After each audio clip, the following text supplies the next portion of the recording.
o problema da Seguridade Social e a gestão de recursos, né? Vamos começar a matéria, né? E a emenda constitucional 103. Na verdade, não se trata, né, de fazer reforma previdenciária que veio com a emenda 103 por conta de falta de grana, por falta de dinheiro. O que aconteceu foi um interesse político muito grande em fazer essa reforma previdenciária, mas por outros motivos. Então, só para a gente entender o que eles estavam alegando, né? Se eu tivesse uma boa gestão da Seguridade Social, eu ia ter uma política de geração de emprego, ia fazer uma revisão de exoneração tributária que poderiam totalizar mais de 260 bilhões de reais, né? Se eu combatesse a sonegação fiscal, eu ia gerar uma arrecadação de mais de 400 bilhões, né? E se eu verdadeiramente acabasse com o desvio da DRU, né? Com a desvinculação das receitas da União, que hoje montam 30%, que é um dinheiro muito louco, que a Previdência falava, o governo falava que a Previdência não tinha grana, mas pegava 30% do bolso da Previdência. Então, como que eu pego o dinheiro de um bolso que não tem dinheiro? Então, coisas surreais. Se eu tivesse feito tudo isso, fatalmente eu não precisaria estar falando em reforma previdenciária. E para quem está acompanhando aí a crise do Covid-19, vocês estão vendo que todos os recursos, todos os insumos estão sendo colocados através da Seguridade Social, através da Previdência Social, para poder suprir a quebra econômica. Então é através da Previdência Social que gera-se grana para movimentar o Brasil. Tem cidades e estados no Brasil que vivem basicamente dos recursos dos aposentados, né? Então é uma situação bem estranha falar que a Previdência estava quebrada, falar que o dólar ia baixar, falar que a economia ia subir quando fizesse a reforma. A reforma foi feita, o dólar continuou subindo, a economia não cresceu, os empregos diminuíram, então assim, não era culpa da Previdência, né? Infelizmente não era culpa da Previdência e muito menos a questão que foi alegado lá que a população está vivendo mais. Sim, a população está vivendo mais, mas num país de dimensões continentais, a gente tem que entender como que essa população aí está sobrevivendo. Então, só para vocês terem uma ideia, né, metade dos trabalhadores brasileiros tem uma renda, em média, quase 20% abaixo do salário mínimo. É muito louco.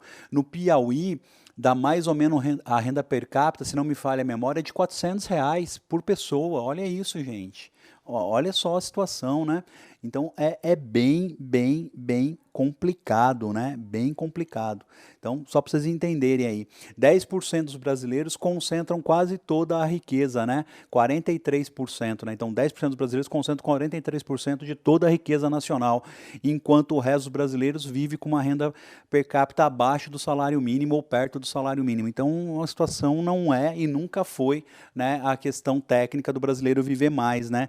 E ele vive com uma condição de vida muito ruim, né? A questão também de aumentar aí a idade das mulheres, que foi discutido, o tempo das mulheres. A mulher tem aí, né, uma atividade tripla, às vezes quádrupla, então é bem complicado esse argumento aí que que as mulheres quebram, ajudam a quebrar a Previdência também, tem que ser olhado também pelo cunho social e o cunho real. Uma mulher hoje toma conta da sua casa, toma conta dos seus filhos, ela ganha menos que os homens, né? E trabalha muito mais muitas vezes e agora ela teve aí uma majoração aí na sua idade, né? Então bem complicado, né? Situação ainda muito mais grave quando eu for falar das mulheres do campo. Aí a condição é surreal, né? O argumento do governo, né, para gerar a emenda constitucional 103, que causou todo esse rebuliço aí, né, é, não deve processar, né? A Previdência é o maior item de gasto público no Brasil. Na verdade, a Previdência é o maior item de gasto público, não. Pra vocês entenderem o que a Previdência é, eu arrecado, pego o dinheiro de vocês, vou pegando o dinheiro, vou fazendo uma poupança para lá na frente, quando acontecer uma hipótese de incidência, ou seja, quando acontecer uma contingência social, quando você ficar doente, quando você atingir a idade ou quando você não puder mais trabalhar, essa poupança que você fez ao longo dos anos, ela volta para você em parcelas. Então, se você calcula que o brasileiro médio se aposenta entre 65 e 70 anos agora, né? E ele tem uma expectativa de sobrevida aí de mais 6 a 7 anos, então você percebe, eu vou pagar 35, 40 anos a Previdência Social brasileira para receber de volta dela por 5 a 7 anos. Então é só vocês fazerem o cálculo aí e vocês vão perceber que o dinheiro que a gente coloca lá é muito maior do que o que a gente vem a receber, então essa conta não fecha. Fazendo um cálculo burro aqui, cada brasileiro paga de 2 a 5 vezes o que ele recebe no final, então assim, é muita coisa. Se eu aplicasse o dinheiro que eu pago para o INSS, né, em qualquer aplicação monetária, por conta dos juros compostos, eu teria uma quantia muito superior ao que ele me devolve lá no final. Então não é por aí, né? A questão técnica não é por aí mesmo, beleza? Né? O que está por trás da reforma ou deformidade previdenciária, né? Redução das despesas primárias, aumentar as despesas, não aumentar as despesas primárias com gastos financeiros e dívida pública. Para quem não sabe, o Brasil está chegando aí perto de 70, 70 e poucos por cento aí, de gasto em dívida pública, dos 100% que ele poderia gastar. Então percebam que está complicado, ainda mais agora, né?